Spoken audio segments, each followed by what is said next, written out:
Hi everyone! So, happy Valentine's Day. Today I'm going to try something a bit different. I have this stencil and I have this, it's paint, just this mixed with modeling paste. And what I want to do is put a bit of texture into my pour. So what I'll do is take this mixture and put it over the stencil and then remove it, let it dry, and then pour just a normal pour over it and see the result. I think it's going to be interesting. So let's get started with that. I will tape the stencil to the canvas so it doesn't move.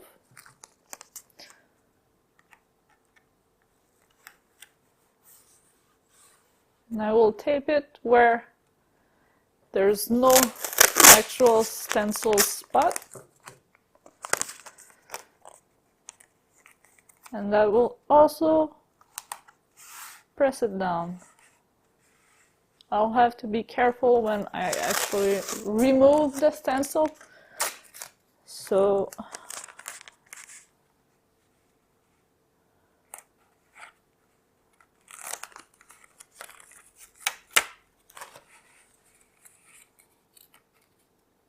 just making sure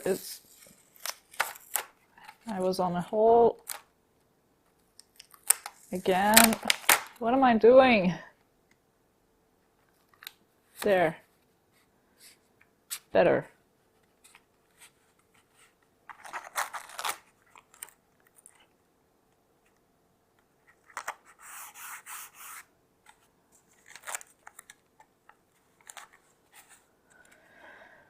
Okay, so I'll zoom you in and we'll do that, and hopefully it turns out nice. Okay, so let's do this.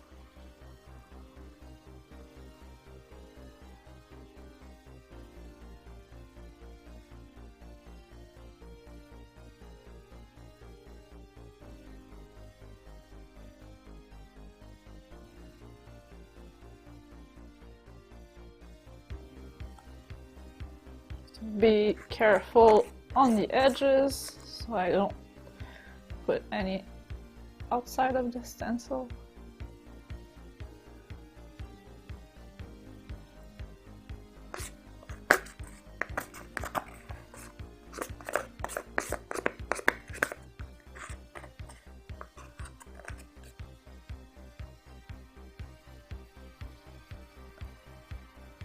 Now let's try to flatten it out a little bit, equalize it, make it look nice and flat.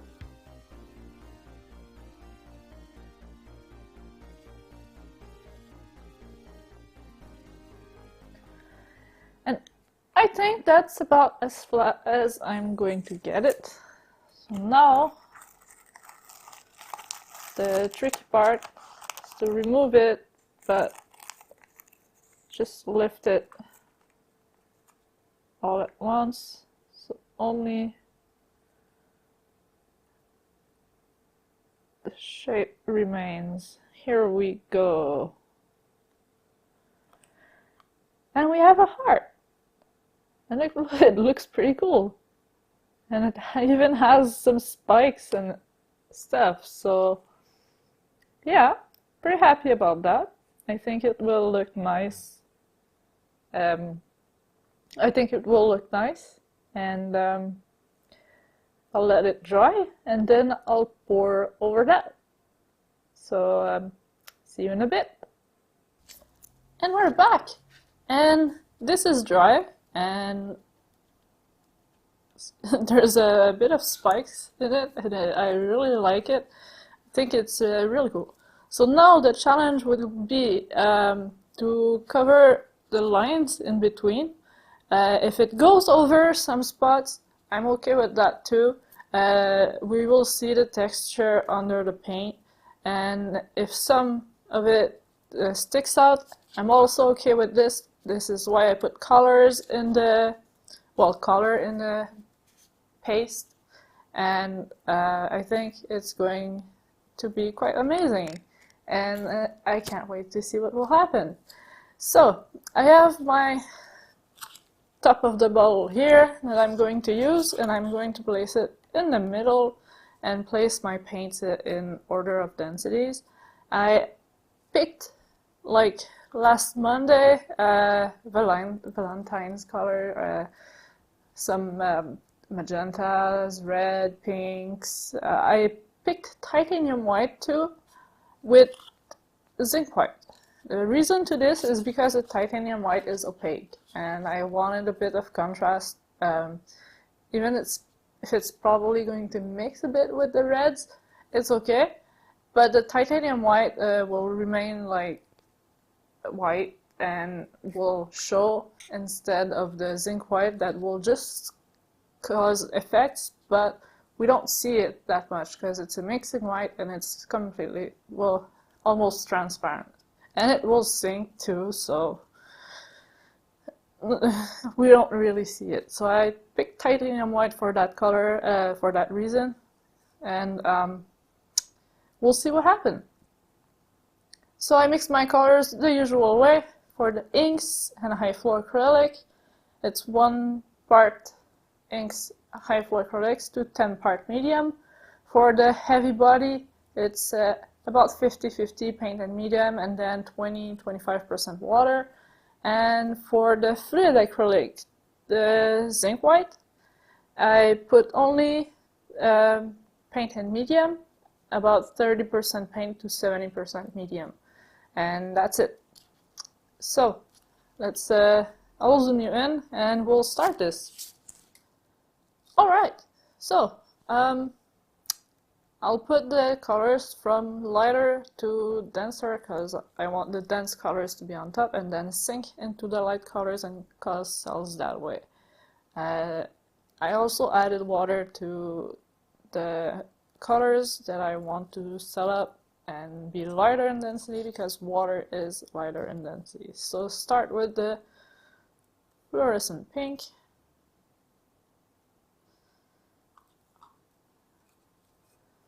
And then all of the reds I have are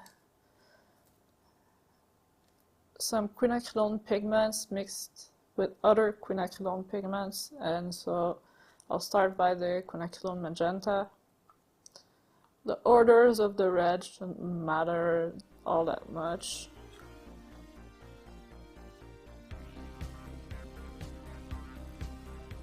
And then I have my pearlescent paint, and the one with the most red, the less titanium white probably, is lighter than the pink, which probably has more titanium white.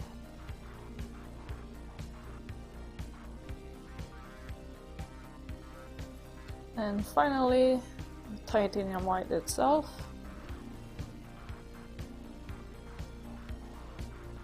And finally, the zinc white.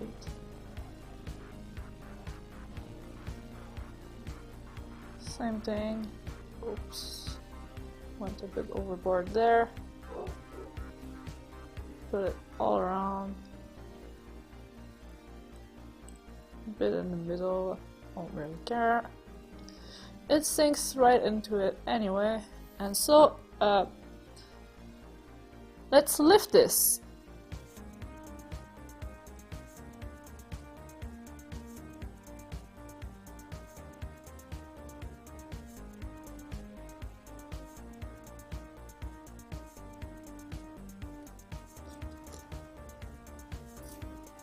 Now I want it to... I'll cover the other corners first.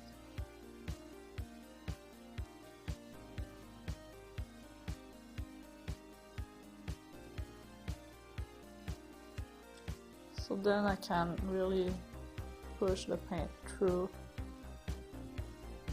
in here. And like I said, I don't care if it goes over. The paint will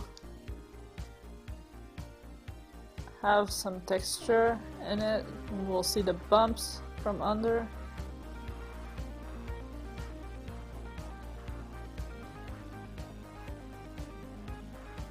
and the zigzags and stuff that comes out of it are quite nice.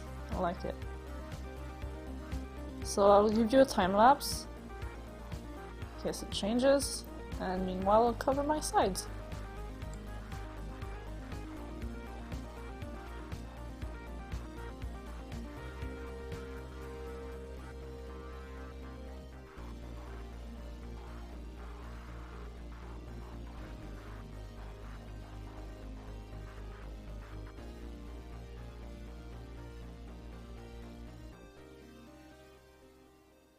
Alright, so I know we lost some of the details that were from the modeling paste, but as the paint dries, it will lose a lot of volume because of the evaporation of the water that I put in and the water that is liquids that are in the acrylics. It will, the layer will be a lot thinner, and we will see the details that we lost. I'm pretty sure of that. And also, I really like how the paint really mixed and zigzagged between the bumps. It was quite interesting. Like all around the art is a lot of zigzag details, and it's real nice. There's a bit of cells here, there, out of nowhere, just in the corner. Okay, I'll take them. It looks a bit weird, to be honest, but it's okay. I have some long cells too here along the line. That's the Quinacridone Magenta, the high flow acrylic, and I really like once again the layers that we get to see, like each layer of paint, each colors. Here we see it a lot, and I love it. And even here we see it a little bit.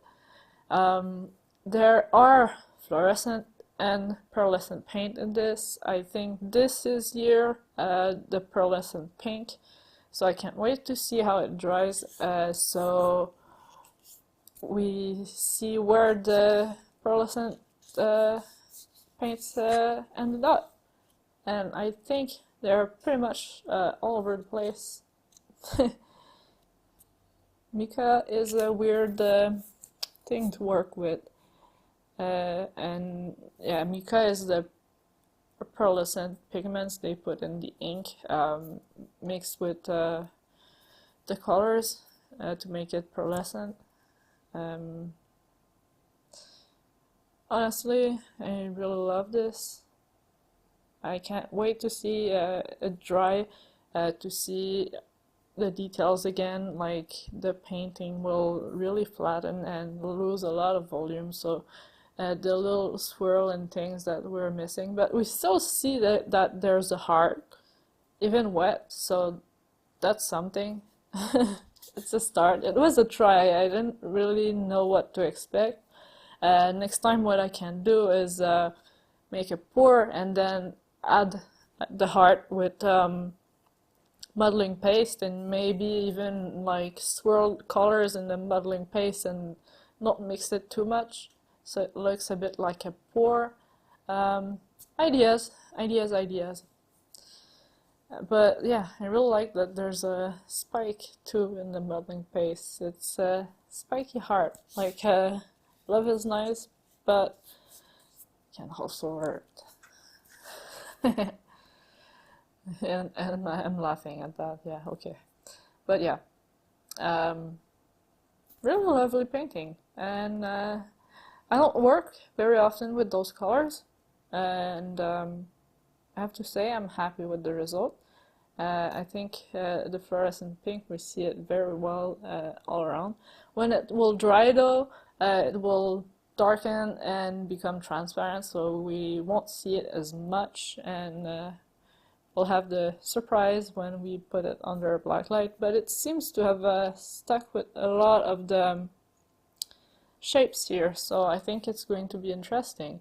Another thing that I thought about, but after I've done the art, is I should have done it with a a fluorescent paint mixed in instead of just a regular pink.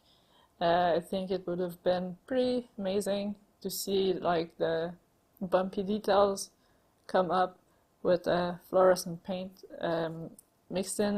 The bundling paste would glow, and I think that could be nice and something I can try in the future. So a lot of ideas coming from this canvas, and can't wait to try them all, honestly.